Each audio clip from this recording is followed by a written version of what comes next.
એ હું તમને 5 સવાલ પૂછું, એના તમે ખોટા જવાબ આપો ને તો હું તમને 1000 રૂપિયા આપું, અને જો સાચો જવાબ આપશો ને તો તમારે મને 100 રૂપિયા આપવા જો હે. હે ભાઈ આશા ખોટા જવાબ આપી તો તમને અમને 1000 રૂપિયા આપશો? હા હા, ખોટું થોડો બોલું, આપવાના જ હોય ને. પેલા મારી વાત સાંભળો, આ 5 સવાલના ખોટા જવાબ આપવા જો. ની આપો તો તમારે મને 100 રૂપિયા આપવા જો હે હો. અમારે ક્યાં સાચા જવાબ દેવા, અમારે ખોટા જવાબ દેવા ને. તો સાંભળો, પેલો સવાલ, ભેંસ કેવા કલરની હોય છે? લાલ કલરની.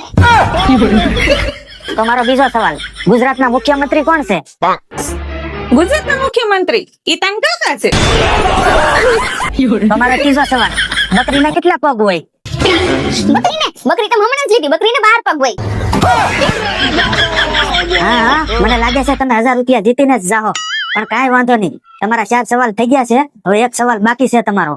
4 સવાલ નથી થયા, હશે 3 જ છે, ચોથો બાકી છે. વાહ વાહ, દઈ દીધો ને હાસો જવાબ. લાવો લાવો, 100 રૂપિયા લાવો.